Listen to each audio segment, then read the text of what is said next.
ہے نا کہ دل روشن ہو جائے. آج آپ کو نبی پاک کی زبانی فارمولہ مل رہا ہے. آقا فرماتے ہیں جو مجھ پر بہت زیادہ درود شریف پڑھے گا اللہ کریم اس کا دل روشن فرما دے گا. رہیں ان کے جلوے بسیں ان کے جلوے میرا دل بنے یادگار مدینہ. دل روشن ہو جائے تو اور کیا چاہیے, دل نورانی ہو جائے تو اور کیا چاہیے. تو درود پاک کمال کا وظیفہ ہے. دکھ بھی دور کرتا ہے, بیماریاں بھی دور کرتا ہے, قرضے بھی دور کرتا ہے, پریشانیاں بھی دور کرتا ہے. کثرت سے پڑھو تو مدینے بھی لے جاتا ہے. پیارے آقا کا دیدار بھی کرواتا ہے, بروز قیامت شفاعت بھی کروائے گا, اور سبحان اللہ دل کو روشن بھی کر دیتا ہے.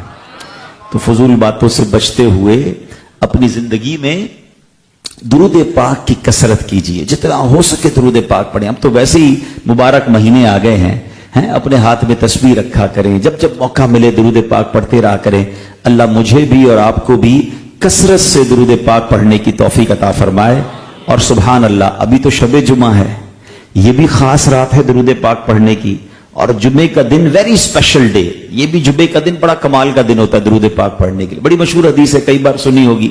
حدیث پاک کا مضمون ہے جو جمعہ کے دن 200 بار درود پاک پڑھ لے اس کے 200 برس کے گناہ معاف کر دیے جاتے ہیں.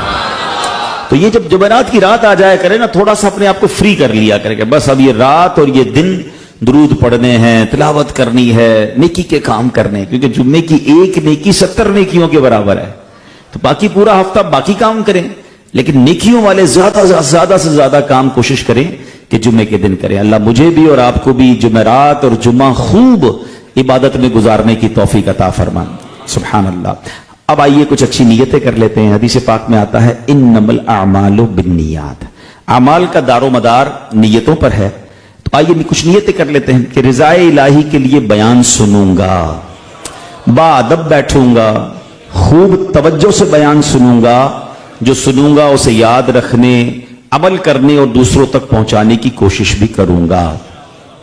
سبحان اللہ. کیسا مہینہ ہے ہمارے ساتھ درمیان اس وقت, انتظار رہتا ہے عاشقان رسول کو. رجب شریف اللہ کا مہینہ ہے, اور عاشق رمضان امیر اہل سنت پتہ ہے رجب کے بارے میں کیا فرماتے ہیں؟ آپ فرماتے ہیں ماہ رجب رمضان المبارک کا پھاٹک ہے, کیونکہ اب رجب میں ہم داخل ہو گئے نا, بس اب رمضان آیا ہی چاہ رہا ہے, گویا رمضان کی آمد کی خوشخبری لے کر رجب آتا ہے.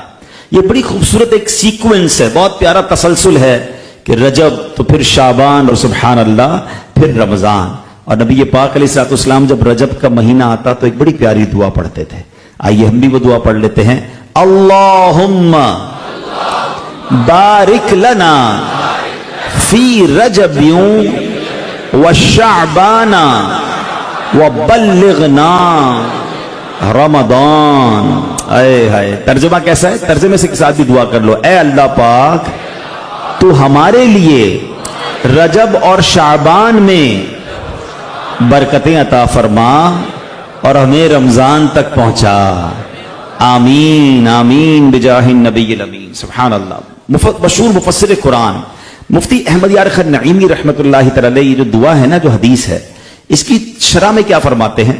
کہتے ہیں کہ اس کا مطلب یہ ہے کہ اے اللہ پاک رجب میں ہماری عبادتوں میں برکت دے, شعبان میں خشوع و خضوع عطا کر, اور رمضان کو پانا, اس میں روزے رکھنا, راتوں کو عبادت کرنا نصیب فرما دے. امیر اہل سنت کے کتنے پیارے اشعار ہیں. عبادت میں ریاضت میں تلاوت میں لگا دے دل, عبادت میں ریاضت میں تلاوت میں لگا دے دل, رجب کا واسطہ دیتا ہوں فرما دے کرم مولا. رجب کا واسطہ دیتا ہوں فرما دے کرم مولا. اس مہینے میں ایکٹیو ہونا ہے, اس مہینے میں عبادت کی طرف آ جانا ہے. یہ 7-8 مہینے جو رمضان کے بعد گزرتے ہیں نا, گرد لگ جاتی ہے, بندہ کوئی مسجد سے دور ہو جاتا ہے, کوئی عبادت سے دور ہو جاتا ہے, دنیاوی کاموں کی گرد لگ جاتی ہے. پھر سے اپنے آپ کو ریفریش کرنا ہے. اور اللہ سے کتنی پیاری دعا ہو رہی ہے کہ ہمارا دل لگا دے مولا, عبادت میں لگا دے, ریاضت میں لگا دے, تلاوت میں لگا دے. کیونکہ پھر اگلا مہینہ کون سا ہے جس میں ہمارے اعمال نامے اللہ کی بارگاہ میں پیش ہونے والے ہیں, ہماری رپورٹ پیش ہونے والی ہے. امیر اہل سنت شعبان کے حوالے سے کیا پیارا شعر لکھتے ہیں کہ برات دے عذاب قبر سے, نارے جہنم سے, برات دے عذاب قبر سے, نارے جہنم سے, ماہ شعبان کے صدقے میں فرما دے کرم مولا, ماہ شعبان کے صدقے میں فرما دے کرم مولا. پھر رمضان, سبحان اللہ, 3 اشرے ہیں, ایک رحمت کا اشرا ہے, ایک مغفرت کا اشرا ہے, ایک جہنم سے آزادی کا اشرا ہے. مطلب گناہ گاروں کی تو عید آ گئی نا, اللہ کا مہینہ, پھر آقا کا مہینہ, پھر نبی پاک کی امت کا مہینہ. یہ 3 اشروں کے بارے میں امیر اہل سنت کیسی پیاری دعا لکھتے ہیں کہ میں رحمت مغفرت دوزخ سے آزادی کا سائل ہوں, میں رحمت مغفرت دوزخ سے آزادی کا سائل ہوں, ماہ رمضان کے صدقے میں فرما دے کرم مولا, ماہ رمضان کے صدقے میں فرما دے کرم مولا. رجب کی پہلی جمعرات تجھ سے دعا کرتے ہیں کہ رجب کے صدقے, شعبان کے صدقے, رمضان کے صدقے ہم سب کی مغفرت فرما, ہم پر اپنی رحمتوں کے دروازے کھول دے, ہمارا دل خوب عبادتوں میں لگا دے, ہمارے اوقات میں ایسی برکت دے دے کہ ہم دنیا کی کسی مشکل میں پھنس گئے ہیں, کسی مسئلے میں پھنس گئے ہیں, اللہ اس سے فارغ کر دے. بس ہمارا دل اب ان مبارک مہینوں میں عبادتوں میں لگ جائے, تلاوت میں لگ جائے, درود میں لگ جائے, روزوں میں لگ جائے. سبحان اللہ. یکم رجب, آج پہلی رجب ہم نے گزاری اور اب دوسری شب آ گئی ہے. یہ عالم اسلام کی بہت ہی بلند رتبہ ہستی, بہت اونچے رتبے کے ولی کامل, عالم باعمل حضرت امام حسن بصری رحمت اللہ تعالی کا یوم وصال ہے. یکم رجب کو یوم امام حسن بصری بھی بنایا جاتا ہے. امام حسن بصری کون تھے؟ یہ تابعی بزرگ تھے. تابعی کس کو کہتے ہیں؟ جس نے کسی صحابی کا دیدار کیا ہو یا ان کی صحبت پائی ہو اور ایمان پر ہی ان کا انتقال بھی ہوا ہو. اب سبحان اللہ, روایتوں کے مطابق آپ کو مسلمانوں کے تیسرے خلیفہ حضرت عثمان غنی اور حضرت طلحہ اور دیگر کئی صحابہ کرام علیہ رضوان کی زیارت کا شرف نصیب ہوا. امام حسن بصری کی ولادت مدینہ منورہ میں ہوئی اور فاروق اعظم رضی اللہ عنہ کا دور خلافت تھا جب آپ مدینے میں پیدا ہوئے. اچھا, ولادت کے بعد آپ کو امیر المومنین حضرت عمر کی خدمت میں لایا گیا اور حضرت عمر فاروق رضی اللہ تعالیٰ عنہ نے ہی آپ کا نام حسن رکھا تھا. آپ کی والدہ محترمہ مسلمانوں کی امی جان ام سلمہ رضی اللہ تعالیٰ عنہ, ام المومنین ام سلمہ رضی اللہ تعالیٰ عنہ کی کنیز تھی. اور منقول یہ کہ جب آپ کی والدہ کسی کام میں مصروف ہوتی تھی, گھر کے کام کاج میں, اور آپ روتے تھے تو ام المومنین حضرت ام سلمہ رضی اللہ تعالیٰ عنہ حضرت امام حسن بصری کو اٹھا کر اپنا دودھ پلا دیا کرتی تھی. تو براہ راست خاندان نبوت کا فیضان ہے, پیارے آقا کے گھرانے کا فیضان جو ہے امام حسن بصری رحمت اللہ تعالی کو ملا. اور ایسا فیضان ملا, دودھ کس کا پیا؟ ام المومنین کا. تو آپ کی زبان سے بڑی حکمت والی, بڑی کمال کی باتیں جو ہے وہ ادا ہوتی تھی اور سبحان اللہ معرفت الہی کے بلند مقام پر فائز ہو گئے. امام علی بن حسین یعنی امام زین العابدین کو ایک مرتبہ کسی نے امام حسن بصری کا ایک کلام سنایا, ایک جملہ سنایا, آپ کا ایک فرمان سنایا. تو امام زین العابدین کہتے ہیں کہ سبحان اللہ ھذا کلام الصدیق، یہ تو کسی صدیق کی گفتگو ہے. صدیق ولایت کا سب سے اونچا رتبہ ہے. یعنی امام حسن بصری رحمت اللہ تعالی ولایت میں صدیقیت کے درجے پر فائز تھے. ولی ہونا ہی بڑی بات ہے، مگر ہر ولی صدیق نہیں ہوتا. صدیقیت کا جو درجہ ہے یہ ولایت کا سب سے ٹاپ درجہ ہے. تو امام حسن بصری صدیقیت کے درجے پر فائز تھے.